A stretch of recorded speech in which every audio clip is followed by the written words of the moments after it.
Agora, profissionalizar a empresa é organizar a tomada de decisão, para ter decisões rápidas, que as pessoas entendem quais são as informações que estão tomando e faz um planejamento mais longevo. E isso requer que você veja quem estão tomando as decisões e quais pautas, o lugar que está tomando essa decisão. E a governança ajuda muito. Falar da pauta certa, na hora certa, no lugar certo, com as pessoas que precisam estar lá. Porque uma mudança de disciplina para competência é uma diferença muito grande. A disciplina e o projeto e as escolhas são meio para aprender a fazer, para aprender a pensar. Agora, se eu falo quantas escolas pensam em como que alguém está pensando, dando espaço para criar, inovar, trabalhar em equipe, fazer coisas que realmente desenvolvem, poucos.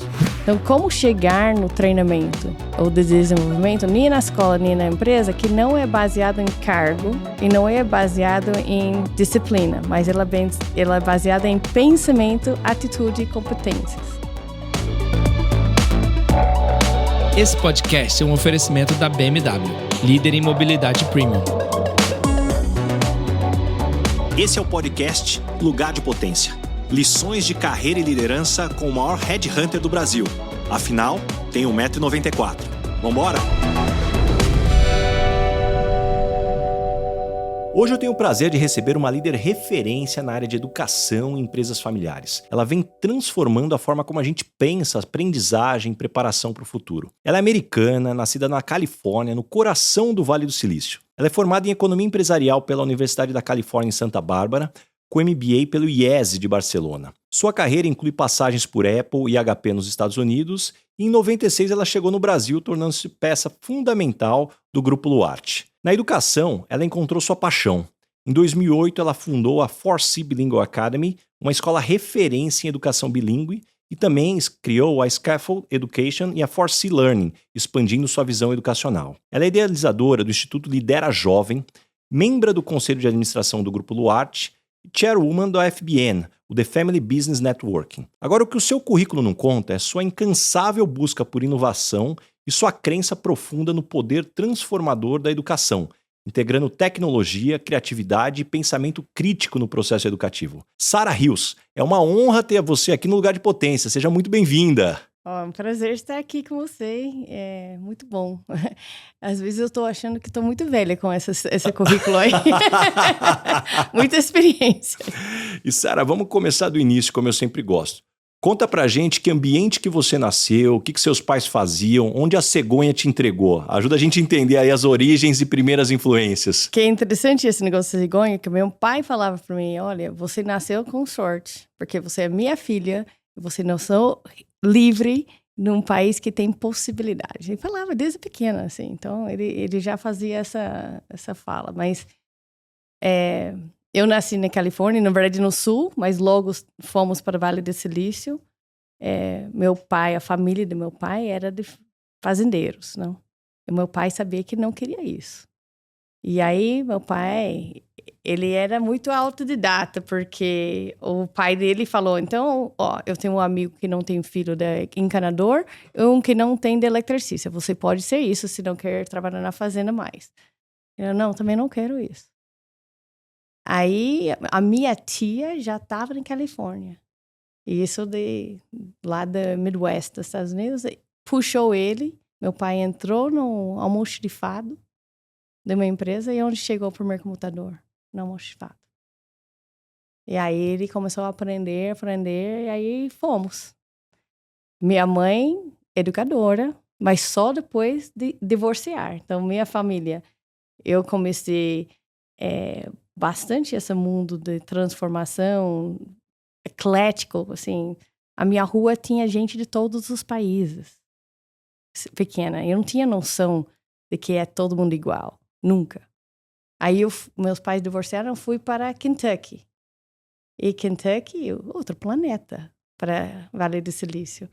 E aí minha mãe fazendo faculdade, enquanto eu estava assistindo ela a estudar. Então, teve muito estudo, tanto meu pai como autodidata, como minha mãe fazendo faculdade enquanto eu era jovem.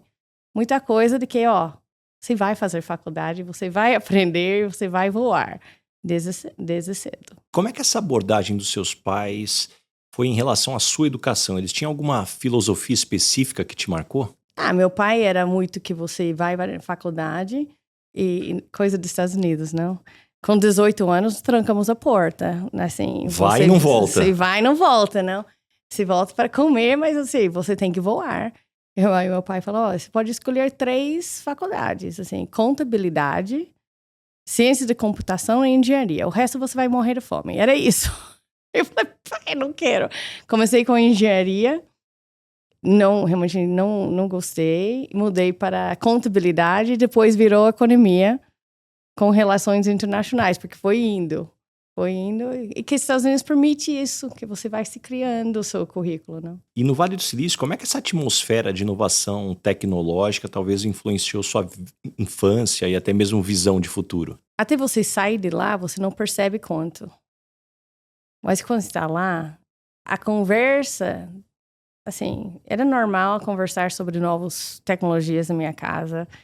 Falar, assim, o que mais me marca hoje era normal falar de ir para a Lua e ter satélites, porque parte do trabalho era programar satélites, quando eu era muito pequena. Então, essa ideia de que nós vamos para o espaço e que nós criamos ferramentas para isso era normal para mim. Eu não sabia que as outras pessoas não achavam normal. E aí, com o tempo, na verdade, meu pai e minha madrastra tinham uma empresa de dados. Então, é normal eu falar de banco de dados, falar de como que os dados que nós conseguimos, assim, o que nós falamos de AI e Machine Learning hoje, eu com 10, 16, 15 anos achava normal. Então, era isso possível. Então, eu acho que é isso. A transformação é possível com ferramentas. E aí, Sara, dos Estados Unidos você teve uma experiência na Colômbia.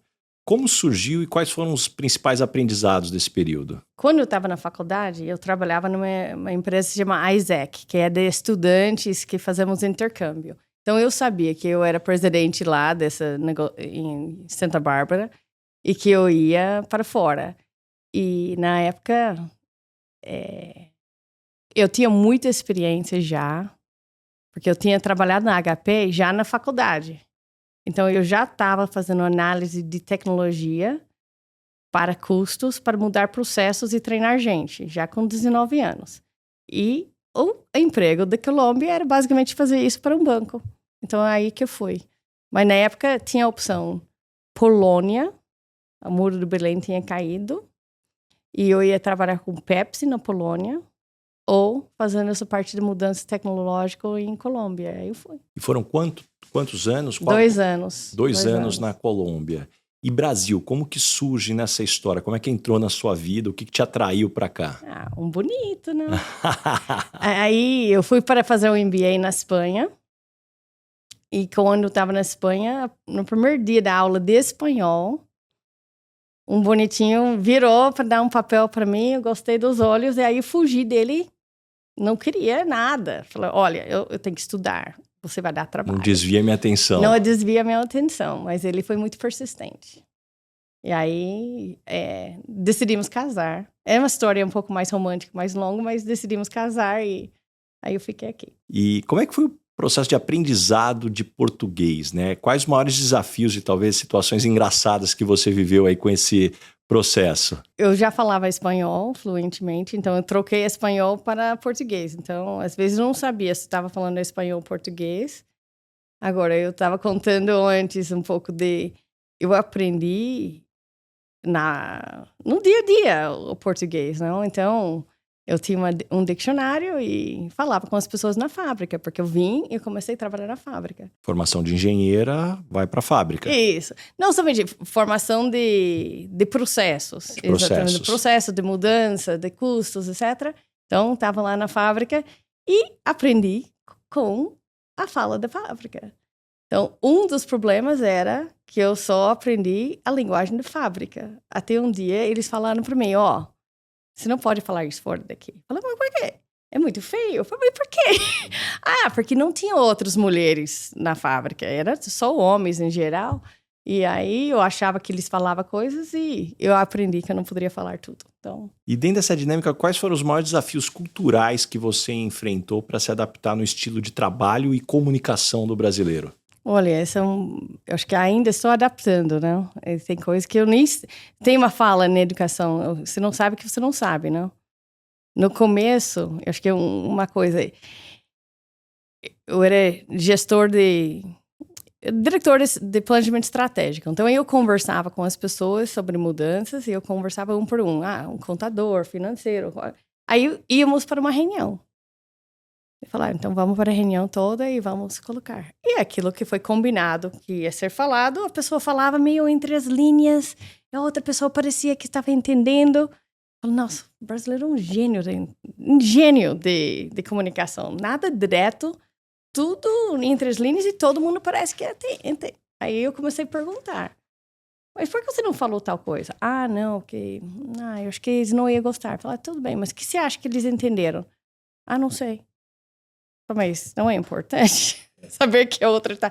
Aí eu ia para outra. Falei, então, o que você entendeu que o fulano falou para você? E normalmente não era nada que era combinado. Então eu aprendi que a assertividade era uma dificuldade no Brasil. E hoje eu trabalho como melhorar a confiança para ter melhor assertividade na fala. Mas é um trabalho grande para uma americana isso. E hoje, olhando para o teu perfil, o que você acha que você trouxe da cultura brasileira que talvez os americanos, quando te veem atuando, falam, puxa, essa não é uma característica talvez que vem no chip dos americanos. Gente, vocês falam bom dia e todo mundo entra na sala e fala oi, oi, oi com todo mundo por uns 15 minutos. É uma aprendizagem que hoje eu não consigo não fazer. Mas no começo eu tava assim, gente, vamos começar a reunião. Tipo, oi, oi, oi, vamos. Não é feito aqui. Então hoje eu faço sala. Eu acho que o brasileiro faz sala, não?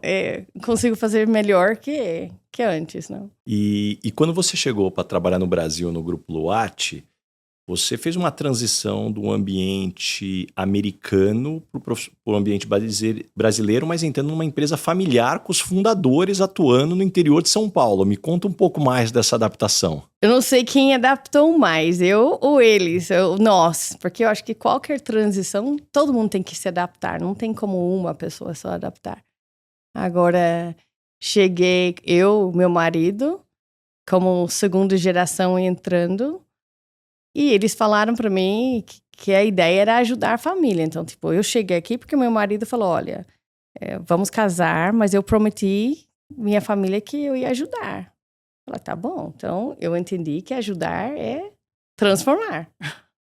Aí o meu sogro falava, mas não tem que ser tão rápido, pode ir mais devagar. Eu estava sempre preocupada da velocidade da mudança, de que os outros iam achar. Eu falei, não, mas...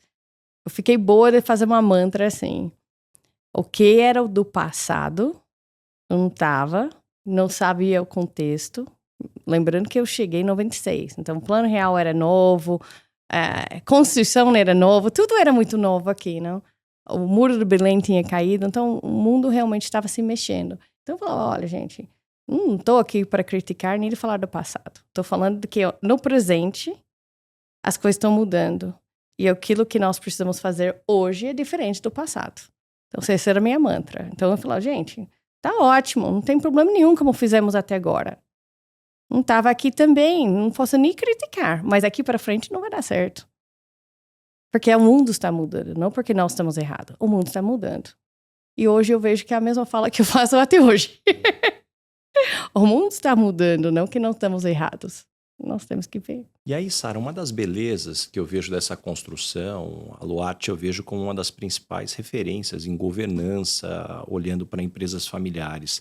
Que conselho que você daria para as empresas familiares brasileiras que buscam essa profissionalização e longevidade? Então, eu não falo da palavra profissionalização, porque, de fato, parece que quem está na empresa não é profissional.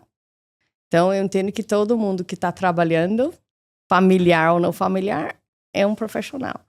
Agora, profissionalizar a empresa é organizar a tomada de decisão, para ter decisões rápidas, que as pessoas entendem quais são as informações que estão tomando e faz um planejamento mais longeva. E isso requer que você veja quem estão tomando as decisões e quais pautas, o lugar que está tomando essa decisão. E a governança ajuda muito. Falar da pauta certa, na hora certa, no lugar certo, com as pessoas que precisam estar lá.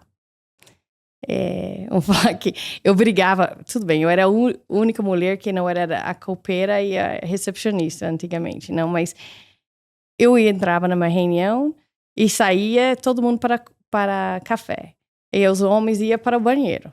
E a reunião continuava. Eu falei, gente, eu batia na porta e falei, sai aqui, eu vou entrar, porque a reunião tem que acontecer com todos nós, não? Não pode continuar no banheiro essa reunião. Não pode. Agora, isso é normal, tomar decisões no corredor. Alguns sabem, outros não sabem. Alguns têm a informação, outros não têm. E isso não faz bem para a tomada de decisão. Então, isso para mim, é a profissionalização mínimo para que nós sabemos onde estamos indo, quais são os riscos e o que nós podemos fazer melhor. E aí você volta todo mundo no barco torcendo junto, não? Agora, a coisa que acontece no invisível, na não prestação de contas nas claras, transparente, sempre vai deixar alguém descontente. Você se envolve com as histórias, experiências e aprendizados que eu compartilho aqui em cada episódio? Então pense no efeito transformador dessas lições aplicadas na sua equipe. Conheça mais sobre a minha palestra Lugar de Potência acessando o link na descrição do episódio. Não só inspire, mas revolucione o potencial do seu time. E nessa dinâmica, Sara, eu gosto até da forma como você está trazendo, que é o cuidado nas palavras, do profissionalização. Eu também aprendi ao longo do tempo que nem sempre a palavra sucessão é a melhor. Muitas vezes não uso mais. Vamos usar longevidade, porque é você trabalhar o futuro da dinâmica, mas como trabalhar o conflito de gerações, né? Porque naturalmente tem um valor do que foi construído, mas um olhar para o novo que é fundamental para se continuar. Eu acho que a longevidade das pessoas faz que nós precisamos rever o que é sucessão. Então hoje, faz alguns anos, eu só falo de transição. Até porque você não tem uma única sucessão.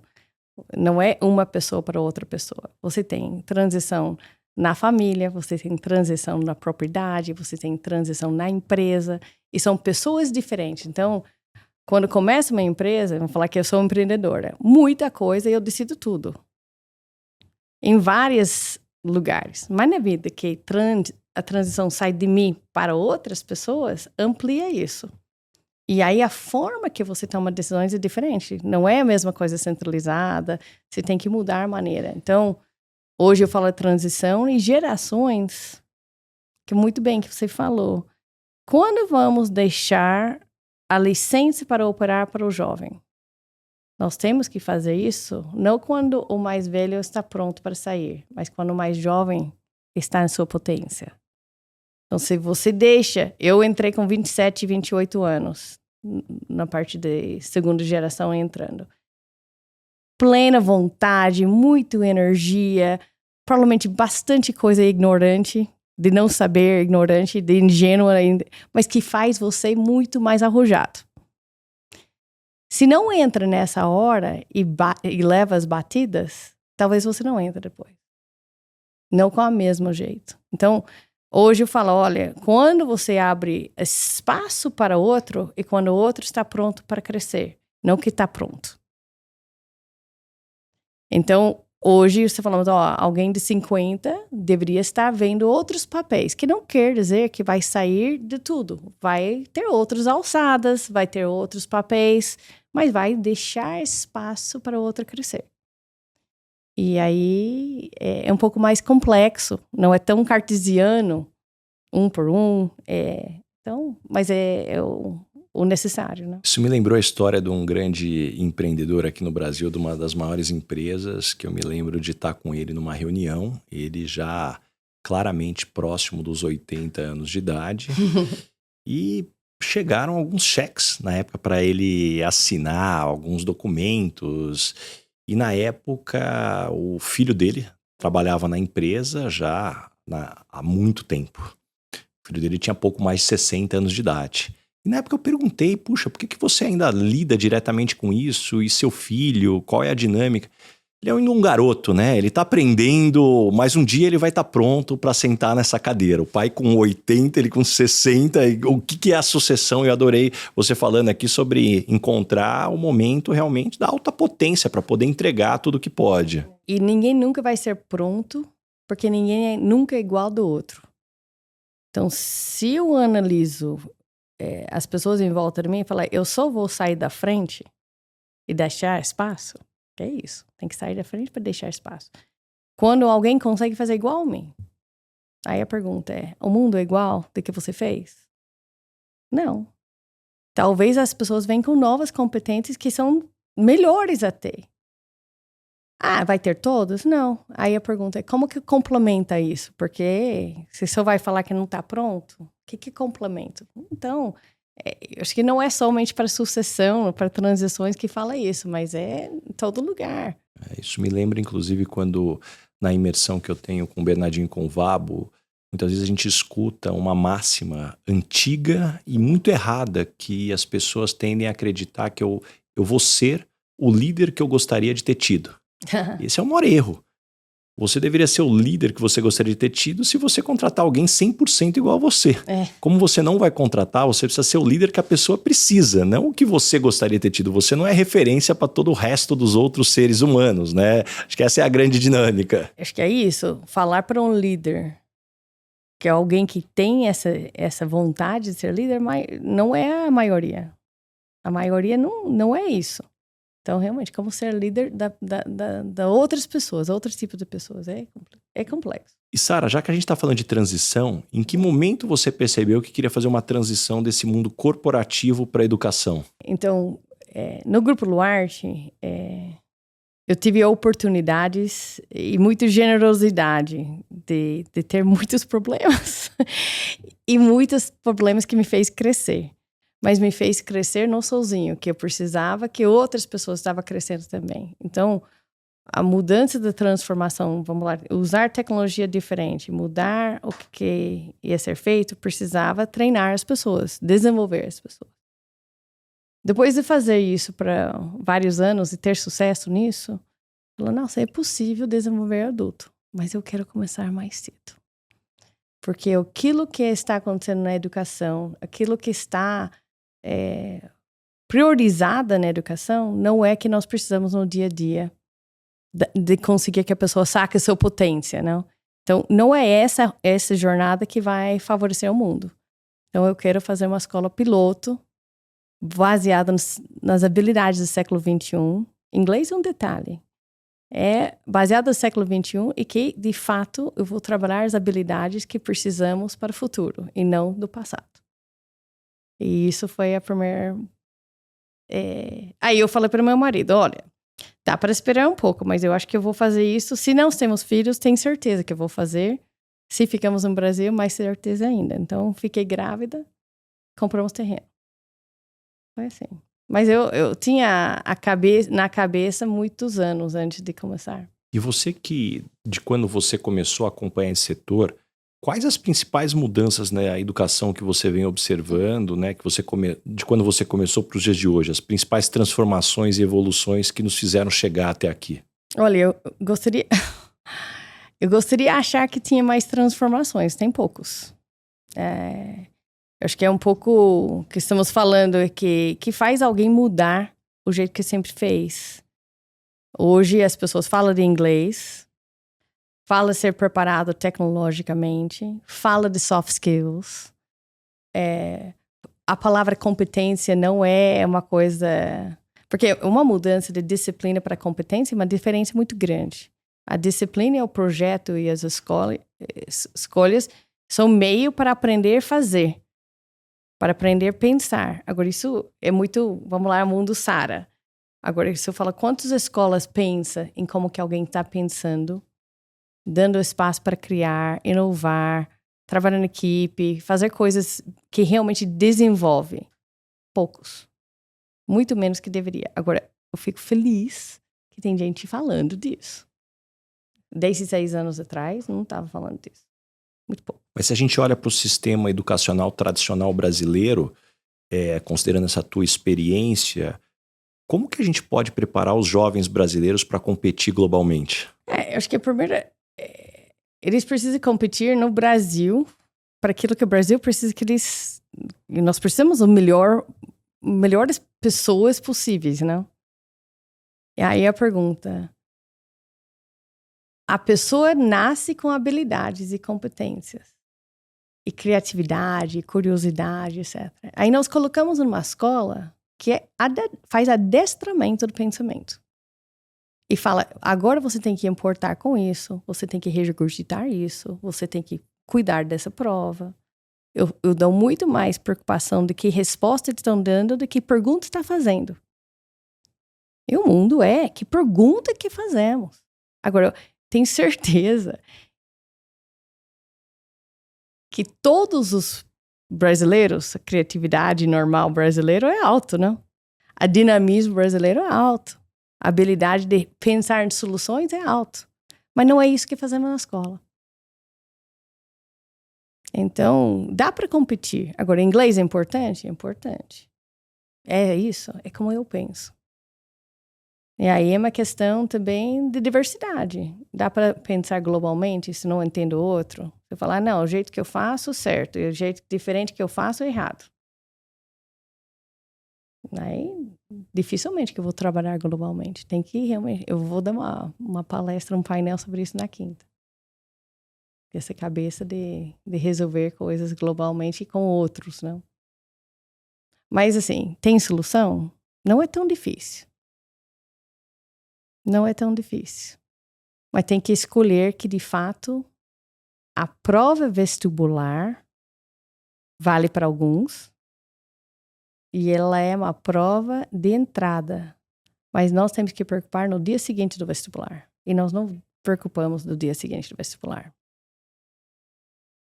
Se eu poderia fazer algumas mudanças, eu tenho umas mudanças para o Brasil. Um seria, assim, mudar esse funil que nós fazemos para entrar na faculdade, que faz alguém ensinar uma prova por 3 anos da vida. Os outros países não fazem isso. Você tem uma educação muito mais fluida, muito mais curioso, aluno mais no centro do que aluno obedecendo.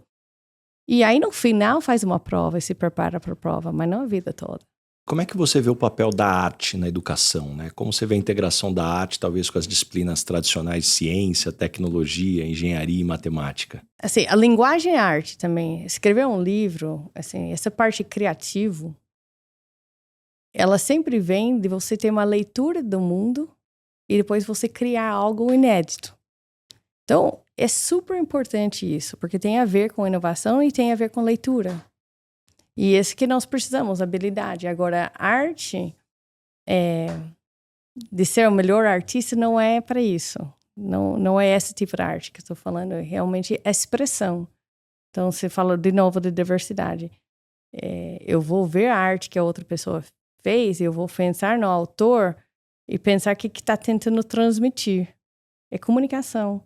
E que quando eu faço arte também estou pensando em transmitir. Então, super importante. Engenheiro não tem que transportar um problema, uma solução, achar um jeito para outro entender e resolver seus problemas.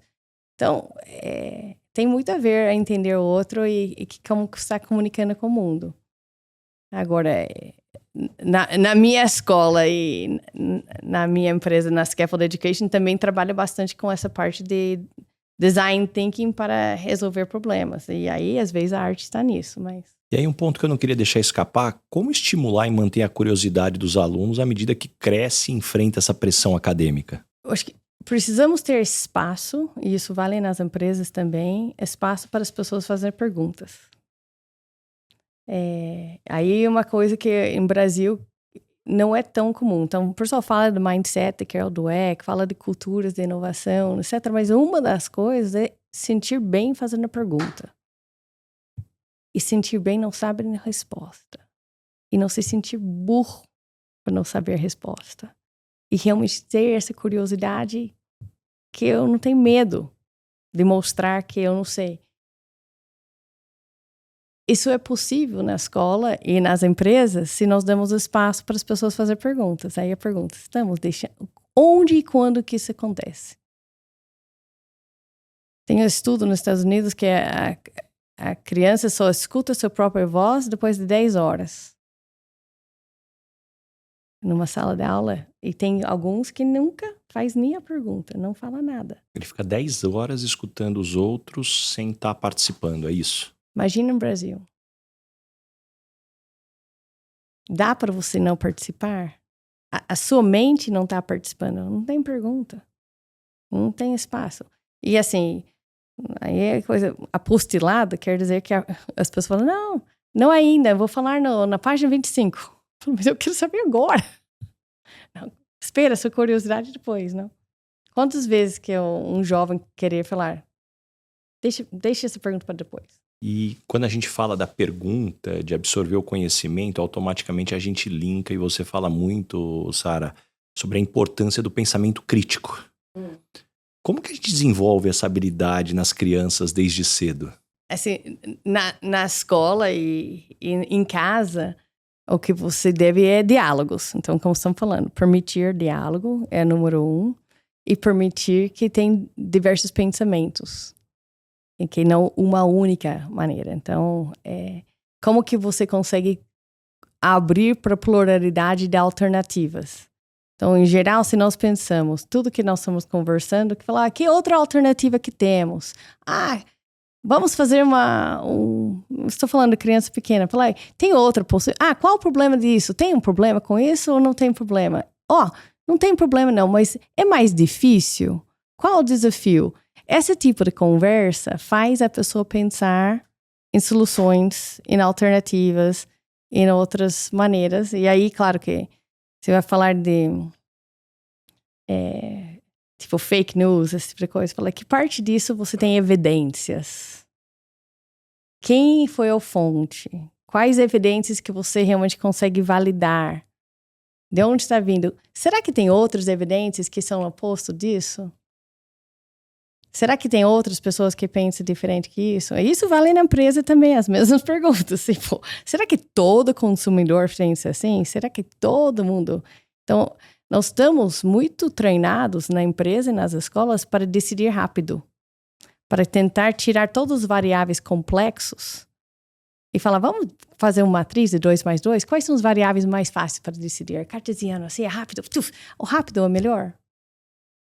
Muitas vezes não. Então, eu acho que o pensamento crítico é brainstorming com diálogos que...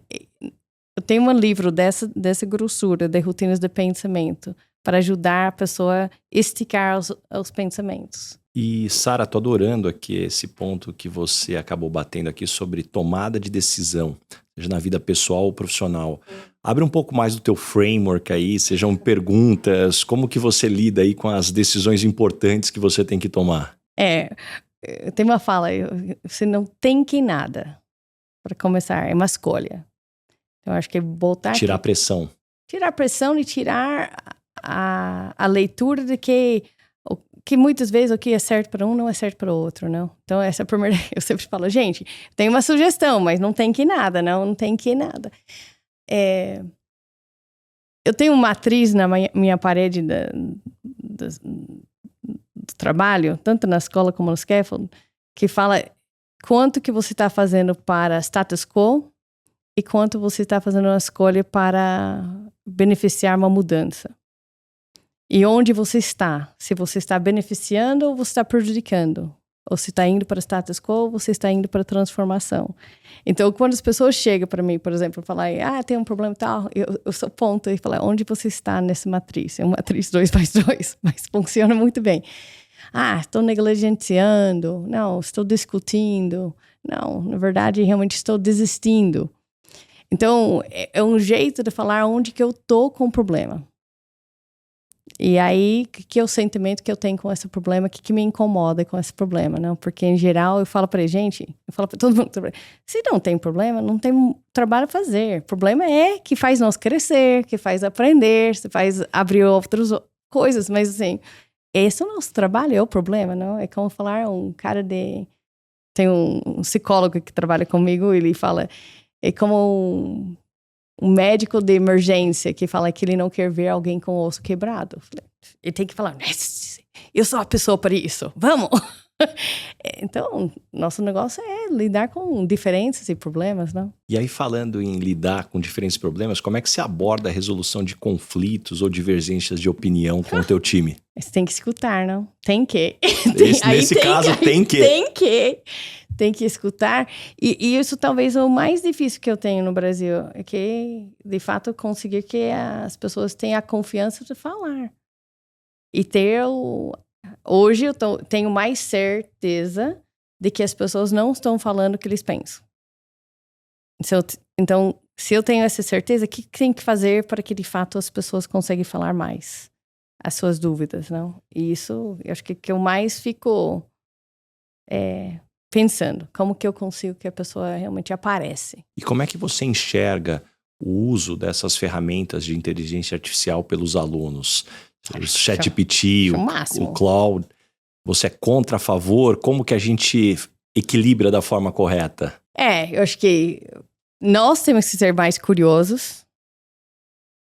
E se o ChatGPT ou a inteligência artificial é baseado em perguntas, não? Então, que perguntas são interessantes que traz pensamentos diferentes? É isso que nós temos que conseguir. Porque se a resposta é sempre igual, aí o adulto tem que falar, se a resposta é sempre igual e a pergunta que eu faço para o chat vai sempre me dar a mesma resposta, será que é interessante essa tarefa? Então, eu acho que tem mais a ver com nós mudar o que é relevante. Agora, um professor nosso achei fabuloso, ele fez um trabalho de Dr. Jekyll e Mr. Hyde, sabe? Como que fala Dr. Jekyll e Mr. Hyde em português? Eu acho que é a mesma, não? Do seu lado positivo ou seu lado negativo, como adolescente. Quem seria? Pergunta com o ChatGPT, vamos ver todas as suas características, coloca, depois pergunta o que seria seu lado oposto. Seria que isso? É um diálogo diferente de abrir mais os espaços para a diferença, não? Então... E um outro elemento que vem se falando muito do desafio de construir a resiliência nas crianças. Ao mesmo tempo, eu ouvi uma afirmação muito interessante, que a gente vê cada vez mais pais super protetores no mundo físico e cada vez mais lenientes e soltos no mundo online. E o que isso impacta, entre outras coisas, também a resiliência. Conta um pouquinho pra gente dos teus pensamentos sobre isso, Sara. Eu acho que a palavra resiliência, ela não é... Eu não sei se ela é bem interpretada para todo mundo, porque muita gente acha que a resiliência, especialmente quando fala de nova geração, como a habilidade de aguentar pancadas.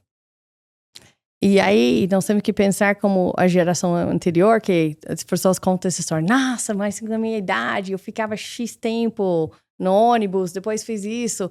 E essa é a resiliência, isso que me fez forte. E aí, eu acho que temos que ver que parte disso fez forte, é isso mesmo. E as crianças, de fato, precisam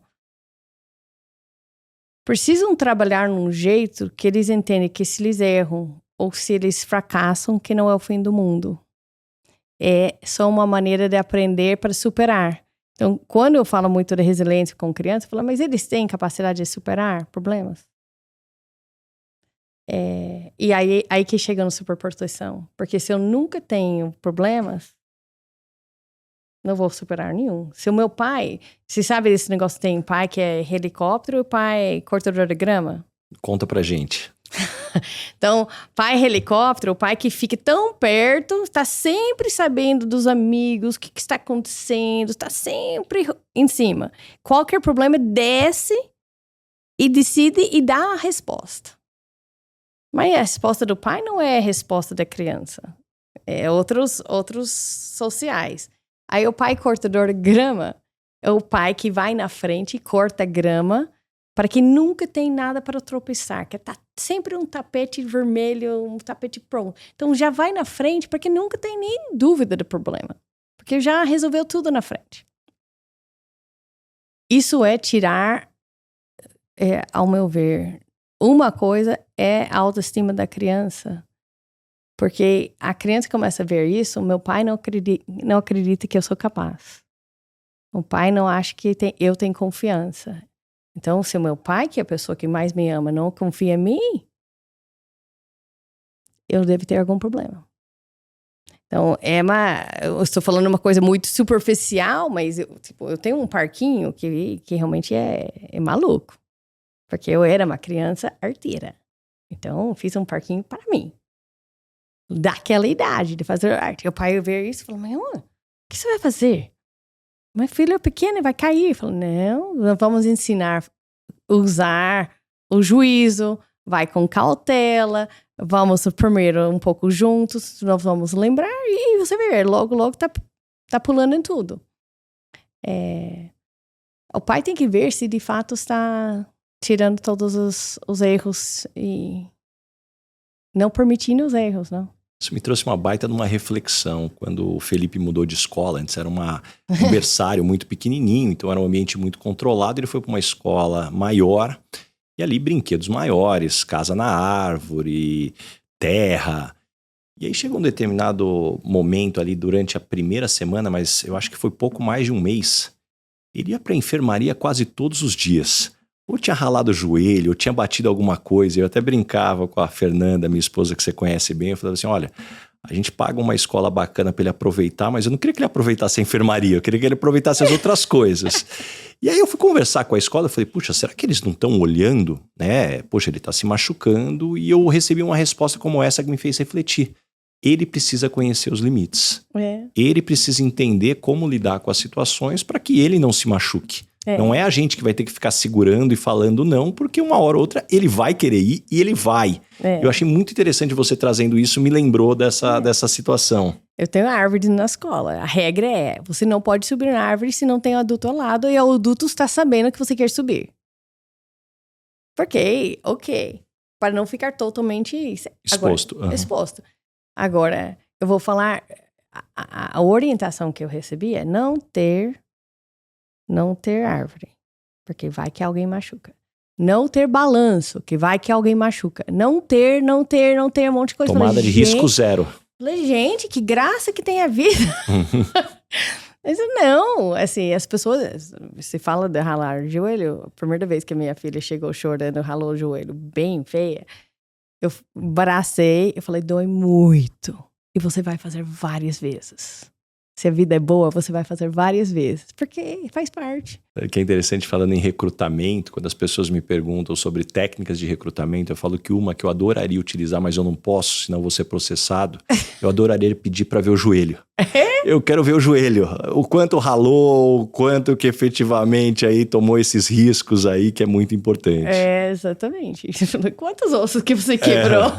Aí tem mais a ver com os pais e talvez do que com as crianças. É um pouco dos dois, né?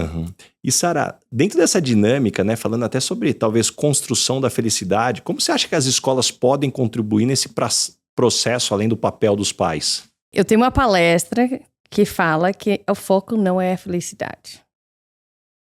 Felicidade é consequência, ela não é foco. Se eu acho que felicidade é tirar problemas, se eu acho que a felicidade tem que ser o tempo todo, eu vou errar. Porque ócio, tédio, raiva, tristeza faz parte de eu lidar com a vida. Eu mensurar os riscos. E a vibração maior que nós temos, normalmente de felicidade, além de família e ser aceito, não? Essa sensação de colo, mas não é colo de segurar, é saber que essas pessoas me querem meu melhor. Agora, fora disso, é quando nós temos um desafio que é difícil para caramba, nós conseguimos, normalmente com a ajuda dos outros, e a vibração de conquista traz muita felicidade. Agora, muita felicidade que as pessoas estão falando não é essa felicidade, porque é tirar todos os desafios. Então, a mesma coisa, você fala dopamina, não? E os likes. Likes da felicidade, ela dá dopamina, a oxitocina, ela dá coisas que nos dá uma sensação de ser feliz, mas não é boa para nós. Então, se não é boa para nós conseguimos parar? Ou vamos ficar nela porque, tô gostando, tá fácil. Então, eu acho que, voltando à resiliência, o que faz nós parar algo que nós gostamos no presente para abrir mão do presente para algo melhor no futuro, isso é felicidade. Isso é o mindset, principal do mindset é abrir mão no presente para algo que eu construo no futuro. O teste do marshmallow. Mas o teste do marshmallow, muita gente não sabe que teve A, B e C do teste marshmallow. O marshmallow não foi comido. Aí, no primeiro, eles achavam que era resiliência. Porque quem foi bem academicamente não comeu marshmallow. Abriu mão do presente para o futuro. Ok. O que fez essa criança não comer marshmallow? Foi a personalidade ou foi alguma outra coisa? Você sabe o B? Não, nos conte. Então, o B foi... Vamos ver o que nós vamos ver. Se talvez a criança tinha uma outra coisa. E o suspeito foi confiança.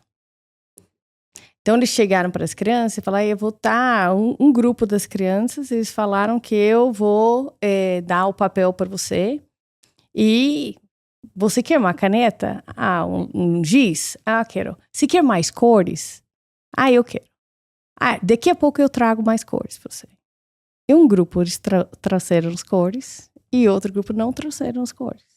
Imagina quem comeu o marshmallow. Adulto que não trouxe o giz de cores, quando falaram, você aguarda comer esse marshmallow, depois eu te dou 2, o que achou? O adulto não vai me dar 2, então, neck. A relação de confiança que se cria também. Então, a minha habilidade de abrir mão do presente para o futuro tem a ver da minha credibilidade no futuro. Da crença que realmente eu vou ter algo melhor. E isso vale para pobreza, isso vale para pai, mãe, isso vale para tudo. Se eu não acredito que eu faço e eu abro mão, vai ter consequências positivas. E pode ser que uma criança não confie no ambiente, não confie nas pessoas. Eu vou fazer o que dá para fazer hoje. Adorei, Sara. Eu não conhecia esse desdobramento do estudo. Então, super interessante. Isso não? traz muitas reflexões de pessoas que desistem ao longo da vida e se confrontam, assim... Na verdade, acreditam que aquela é a situação que ela tem mesmo e que não vai mudar, então não faz sentido se esforçar e aí, então, isso tem muito desdobramento. Muito desdobramento. E tem muito nas empresas também. Esse negócio da assertividade, que eu falava do problema de falar, assertividade, qual a base da assertividade? Confiança. Se eu não confio no ambiente, eu não vou falar. Se eu confio que eu não vou levar na cabeça e que alguém vai me escutar com respeito, a chance de eu falar é muito maior. E Sara, como é que você vê o futuro do trabalho? Você que acompanha bastante esse tema e vem estudando bastante. Como eu trabalho, acho que, bom, eu fiz muito trabalho na transformação de pessoas com tecnologia, a mudança só acontece com gente, então, trabalhei isso. Aí eu falei, quero começar mais cedo com jovens e hoje eu trabalho com plataformas educacional para ajudar corporações a fazer essa transformação. Vocês sabem mais disso que eu. Com certeza, com headhunting. Mas a experiência do passado e o cargo não vai existir mais. O que existe nas nossas experiências são as competências e nossa habilidade de leitura do mundo até para ver resoluções. Não? Então, como chegar no treinamento ou de desenvolvimento, nem na escola, nem na empresa, que não é baseado em cargo, e não é baseado em disciplina, mas ela é baseada em pensamento, atitude e competências. Então, isso é que o mundo está olhando, porque com AI, como que é a ideia? O futuro do trabalho não vai ser de hierarquia, poder e controle. Já não é para ser, certo? Já não deveria ser. Já não é, já é coisa do passado, mas no Brasil ainda tem bastante. No resto do mundo também. Se da hora que eu abro de poder disso e eu coloco melhor comunicação, eu consigo organizar por projeto. E aí eu vou falar, o que dá motivação? Ficar num projeto bacana com alguém que realmente você sabe que vai entregar, certo? E que tem curiosidade, vai trabalhar. Como na escola, você chega numa coisa e fala, nossa, fulano, vamos lá, fulano, vamos, Rick, você vai trabalhar bem. Agora, fulano, eu não quero nem ver, certo? as empresas vai mudar para isso. Só que eu consigo ter como forma de complementar nossas habilidades com AI. Eu não preciso saber tudo. Hoje eu não preciso saber tudo. Tem colega, tem par, tem lugar para buscar. Agora, se com machine learning e com AI eu consigo criar agentes de domínio de competências, quanto mais que eu posso fazer com um grupo multidisciplinar de gente e com AIs de competência para resolver problema? Quantos líderes que eu preciso? Que tipo de liderança que eu preciso para isso? Não é assim. Então, eu acho que muito o trabalho é quais são as competências e como formar. E, de novo, volta na sua pergunta lá atrás. Nós adestramos, talvez, os melhores potências nossas na escola para não ter essas competências que talvez são as coisas que nós mais precisamos de pensamentos divergentes e nós estamos fazendo os trabalhos convergentes. Então, como conseguir que isso apareça ao pensamento divergente? Porque, de fato, nós adestramos todo mundo para não ter. Aí, os ambientes também... não fazer pergunta que não vai ter uma resposta. E não fala mal. Eu falo, lá no Scaffold, eu falo para os colaboradores, eu falo, gente, o trabalho de vocês não me agradar. Isso é muito claro. Seu trabalho não é me agradar. É me atrapalhar, me questionar, dá problema. Falo, nossa. Mas é isso. Aí que tipo de líder que precisamos para esse mundo? Um que respeita as pessoas, a diversidade, cuida de desenvolver pessoas e aceita que pensamento divergente pode ser a solução. Difícil, né? Esse podcast tem um oferecimento de Michael Page, líder em recrutamento e seleção de executivos no Brasil e América Latina. E Sara, chegamos agora no momento Headhunter. Ai, gente. Qual que é a pergunta que você sempre faz nas entrevistas para contratar alguém para o seu time? Olha, eu sempre faço pergunta, o que você aprende? Foi a última coisa que você aprendeu e como? E normalmente eu estou querendo ver porque eu testo quanta curiosidade a pessoa tem. E aí essa pergunta normalmente se desdobra de que te fez você querer aquilo. Tá? Porque, de fato, eu contrato pessoas que têm vontade. E que tipo de pessoa não dá certo trabalhando com você, tirando a vontade? Gente que justifica. Gente, eu não tenho paciência para justificar. Se não tem a coragem de errar e assumir o erro e falar a verdade e começa a justificar porque fulano, porque eu não quero saber. O que você poderia ter feito, o que eu poderia ter feito, vamos falar das soluções para não acontecer. Mas se justifica, eu não tenho. Mas eu falo logo, gente, não justifica, que esse negócio não vai para frente. E quando as pessoas não gostam de você, normalmente qual é o motivo? Que eu sou direta. Eu sou direta ou sou brava.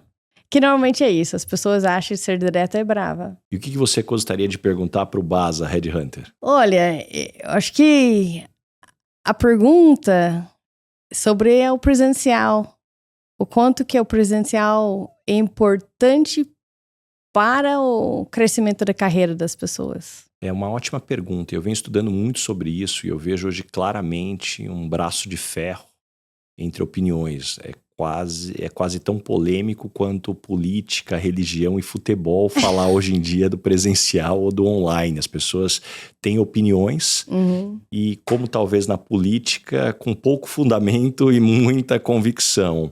Mas o que eu vejo é que antes de discutir qual é o melhor, se é o presencial ou online, a gente tem que tomar cuidado para não cair numa armadilha que a maior parte das empresas caiu, é que as empresas foram desenhadas para o mundo presencial. Seja do ponto de vista de processos, do ponto de vista de ferramentas, de modelo de gestão. E a hora que você simplesmente deixa as pessoas irem para casa e usa as mesmas ferramentas, os mesmos problemas, o mesmo modelo de gestão, a chance de dar certo é muito pequena. E não é porque o online não funciona. O online não funciona com esses componentes. É a mesma coisa de você falar, o jogo de futebol funciona com as regras do basquete? Não vai funcionar. Então, eu acredito que aí tem um olhar mais amplo, da mesma forma como eu também tenho convicção que nem todos os negócios vão funcionar no online, nem todos os negócios vão funcionar no presencial, mas antes de fazer uma análise mais profunda, a gente tem uma chance muito grande de cair numa armadilha e a partir daí a gente sempre cai numa armadilha que é do ser humano, que é o do saudosismo. Porque se eu sou diretor, se eu sou presidente, olha a minha história, olha por que funcionou. E aí cai exatamente na dinâmica que você estava comentando quando você chega no Brasil e fala, olha, não é sobre a discussão do passado, mas o nosso compromisso é com o futuro. O mundo vem mudando e não necessariamente o que funcionou no passado vai funcionar daqui para frente. Tanto que eu gosto de provocar nas minhas palestras que a forma mais rápida de você frustrar um jovem é começar a contar a sua história como modelo para que esse jovem siga. É batata, é certeza que você vai conseguir frustrar. As pessoas são diferentes. Não tem, talvez, claro, a sua história ou a tua experiência pode inspirar as pessoas, mas servir como manual... Definitivamente você está no caminho errado aí nessa dinâmica. Mas realmente a questão é que processos que nós precisamos mudar para isso. Mas eu fui o braço de ferro para voltar, tá? Mas eu tenho muita gente jovem. Então, e uma empresa com muita inovação. Então, o volume de conceitos que passa e que as pessoas não têm acesso quando está no online é muito grande. Então, a sensação minha é que a leitura dos problemas, a leitura da solução estava muito baixo. Então, como melhorar isso? E de fato, eu falei, gente, eu não sei como melhorar essa visão em sua casa. E você está corretíssima, porque quando a gente olha, até ficou muito conhecida a história do Steve Jobs, que lá na sede da Apple, ele queria colocar só um banheiro. Para que todo mundo, ao caminhar, porque a sede é gigantesca, pudesse se encontrar, se esbarrar, e depois acabaram convencendo ele que tem pelo menos 2, porque é muito grande. Mas ele tinha aquela teoria de que as pessoas precisavam se esbarrar. Então, como no online você perde isso, a gente sabe que é necessário, mas talvez a gente ainda não encontrou as ferramentas ou o modelo, e também partir do princípio que não, eu vou deixar no online perder isso e achar que você não vai ter impacto, também é errado. Então, acho que esse, para mim, é a grande dicotomia que não tem caminho ainda que seja perfeito nessa dinâmica. A comunicação é o mais difícil para mim, para tudo, não? Eu acho que ser compreendido e compreender o outro. Eu preciso do corpo inteiro da pessoa para ajudar. Muitas outras pessoas precisam disso, tipo 70% da comunicação. Então, como que nós conseguimos... Então, eu consigo saber se alguém não está legal só passando, sem falar. Agora em casa eu perco isso. Por mim, e por mim é um ferramenta importante. Eu perco. Estou 100% alinhado contigo, Sara. E chegamos agora, Sara, no momento Dona Ângela. Complete a frase. Eu sou esquisita por quê? Aí eu perguntei para minhas filhas isso. E elas falaram, mãe, tem tanta coisa. Me deram uma lista enorme. Mas eu acho que eu não gosto de bananas. Então, isso é uma das coisas que, de fato, as pessoas acham muito esquisito, que eu não como de banana. Então, isso é mas a outra, realmente, é que eu quase não durmo. Você dorme quantas horas? Uns 5 horas. Para dormir de 5 para 7, eu me esforço para ficar dormindo. Nossa, eu sou igualzinho. Eu tento porque eu descobri, obviamente estudando, que eu preciso dormir no mínimo 7 horas para ter essa qualidade. Mas é muito comum eu despertar com 5 horas e pouco. Depois eu não consigo voltar a dormir. Eu me esforço, conta carneirinho, meditação, relaxamento muscular, mas não vai. Então é isso. Tem gente que fala que morou comigo vários anos, fala, nunca vi ela dormindo. Sabemos que ela faz, mas dormimos e ela tá acordada. Acordamos e ela tá acordada. E qual é o perrengue? Qual a maior situação engraçada que você já passou no mundo corporativo? Olha, perrengue engraçado. Provavelmente esse negócio de engraçado, não conseguir falar, não saber o que eu tô falando, de errar em língua, não, provavelmente é maior, mas eu era muito jovem, eu parecia mais jovem, então, vou falar aqui. Eu entrava na reunião, eu era diretora, eu ia decidir. Tinha um monte de caras que trabalhavam comigo mais velhos. As pessoas chegavam e falavam com os caras. E não direcionava para mim. Aí eu precisava falar como que sem ser indelicado, falar é comigo, não? Aí, normalmente, isso era uma coisa que era comum, das pessoas realmente não saber com quem ele estava falando. E eu não queria falar isso. Então, agora, perrengue, tem a ver com resiliência, tá? Meu sogro, ele falava, não faz isso vai dar muito trabalho, Aí eu fiquei uns 6 meses brigando com ele num bom sentido. De uma coisa que eu queria fazer. Até um dia eu falei pra ele, sabe uma coisa? Com minha idade não tinha ninguém te falando que você não poderia. Você era fundador. Agora com minha idade você tá me falando que eu não posso. Eu vou te falar uma coisa. Você provavelmente tá certo que vai dar trabalho. Só que eu acho que eu vou driblar. Metade dos problemas eu não sei, mas eu vou driblar. E os outros eu vou detonar. Eu vou conseguir fazer aquilo. Me deixa fazer. Então, um pouco dos meus perrengues era resolvido assim, brigando com meu sogro, falando, me deixa fazer. E ele mordendo a língua para não falar. Vai ser difícil, você vai errar. Mas ele aguentava bem, né? Que legal, adorei. E Sara, caminhando agora para o final, o nome desse podcast é Lugar de Potência. Qual que é o seu lugar de potência? Que tipo de situação e ambiente pode te jogar que você brilha? Transformação. Olhar para o futuro, enxergar problema, mas resolver para o futuro. Então, 100%. E acho que é por isso que eu aprendi tanto no Brasil. É um lugar que tem muito.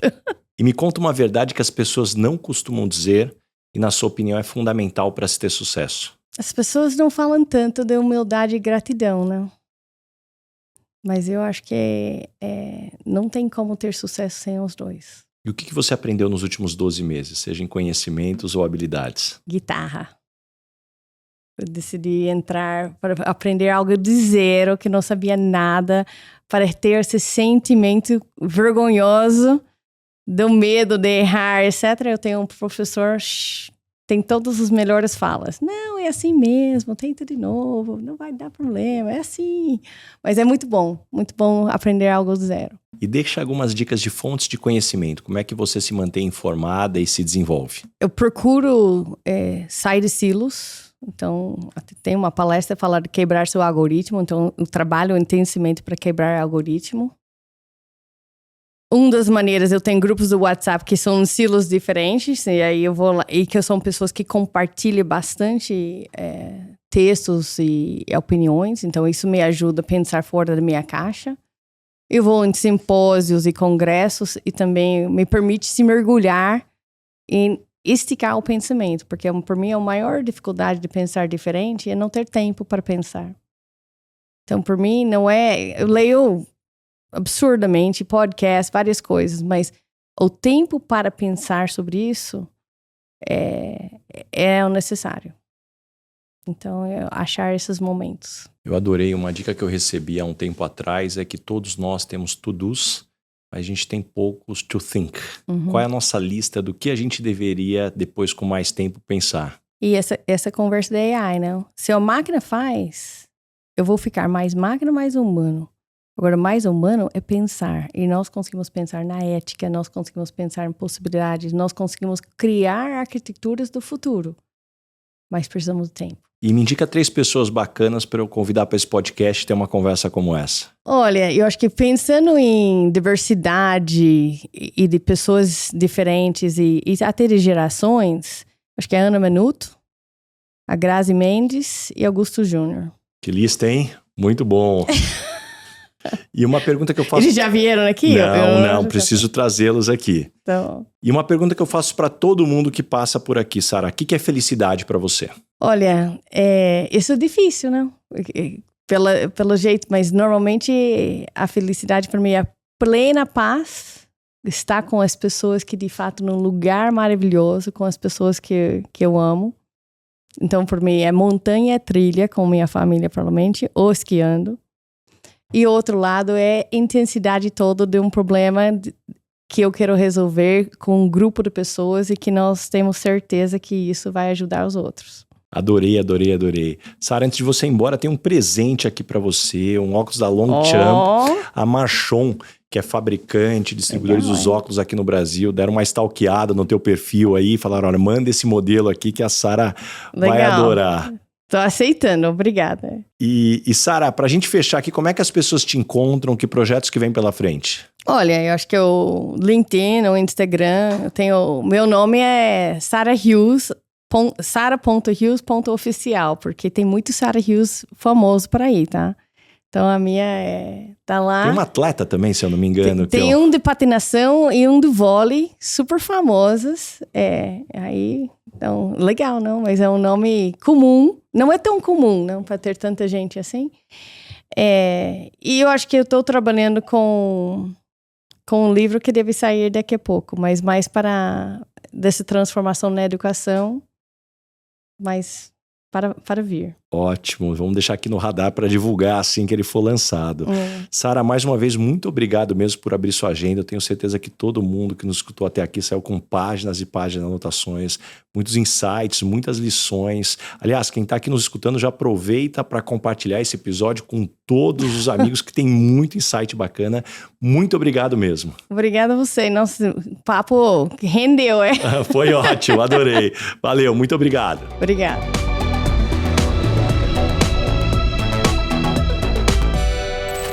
Este podcast foi editado por Felipe Mux.